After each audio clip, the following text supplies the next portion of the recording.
시청자 여러분, 편안한 밤 보내셨습니까? 12월 24일에 보내드리는 뉴스데일리 베스트입니다. 제가 오늘은 이상하게 꿈을 꾸면서 자다가 새벽 3시에 눈이 떠졌습니다. 그리고 여느 때처럼 가장 먼저 하는 일은 밤새 나온 신문 기사를 펼쳐봤는데 박근혜 대통령 석방 소식이 있었습니다. 동아일보 단독 보도에 따르면 문재인이가 올해 말 단행하는 5번째 사면 대상에 박근혜 대통령을 포함시켰습니다.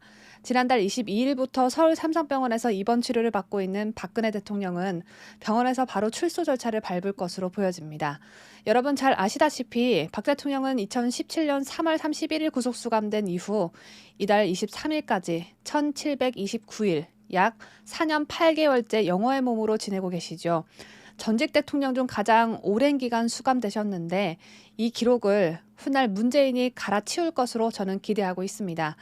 박 대통령은 어깨와 허리 디스크 치료 외에도 최근 치과와 정신건강의학과 등의 치료를 받고 있다고 합니다. 특히 음식물을 씹지 못할 정도로 치아 상태가 나빠져서 미숫가루나 죽 등의 부드러운 음식을 드시고 있다고 합니다. 이렇게 건강 상태가 악화된 박 대통령이 형 집행정지를 신청할 거라고 법무부는 예상을 하고 검토를 했는데 박 대통령이 형 집행정지 신청을 하지 않아서 문재인이 석방 결단을 내린 것이라는 게 동아일보 취재 내용입니다. 박 대통령이 남은 올 겨울을 따뜻한 곳에서 보내실 수 있다면 저희야 그것만큼 기쁜 일이 없겠지만 문재인이 결정한 석방 대상엔 한명숙이도 포함됐습니다. 노무현 정부 때 국무총리를 지낸 한명숙이는 9억 원가량의 불법 정치 자금을 받은 혐의로 2015년 8월 대법원에서 징역 2년과 추징금 8억 8,300만 원을 확정받았지만 추징금을 납부하지 않아서 검찰은 한명숙의 자서전 인세를 추징하고 있던 상황이었습니다. 문제는 한명숙의 형 확정 당시 정치 법정에서 유죄를 선고받았지만 역사와 양심의 법정에서는 무죄라고 말한 바 있죠. 이 말은 한명숙보다 자신의 주머니에 이런 한 푼 챙기지 않은 박 대통령에게 더 잘 맞는 말이 아닐까요? 연말 특별사면 대상자를 선정하기 위한 지난 20일과 21일 법무부 사면심사위원회 전체 회의에서는 박 대통령을 석방 대상에 포함시키는 것에 부정적인 의견이 있었다고 합니다. 그런데 문재인이 박 대통령과 한명숙을 사면 대상에 포함한 것이죠. 말만 했다 하면 여론 핑계 대면서 박 대통령 석방에 부정적인 입장을 밝혔던 문재인의 생각이 왜 갑자기 돌변한 걸까요? 한명숙만 빼주자니 조금 민망해서?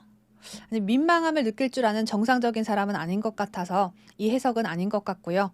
임기 만료가 점점 코앞으로 다가옴에 따라 훗날 자신의 미래에 대한 걱정이 날로 커져서일까요? 아니면 대선을 앞두고 윤석열 국민의힘 대선 후보에게 구형 30년을 받은 박 대통령을 나오게 해서 야권 분열을 노리고 있는 걸까요? 해석은 구독자 여러분에게 맡기도록 하겠지만 지혜롭고 현명하신 박 대통령이 문재인 손에 놀아날 분은 아니시죠. 저는 개인적으로 박 대통령의 건강만 뒷받침돼준다면 문재인 임기 내 나오시는 걸 절대 바라지 않았습니다. 대한민국 법치를 무너뜨리는 것은 물론 박정희 대통령께서 세워놓으신 경제대국 대한민국을 오로지 기업인들에게 의존해 추락시키는 무능한 문재인 손에 박 대통령 석방 여부가 달려있다. 이거야말로 어불성설 아니겠습니까?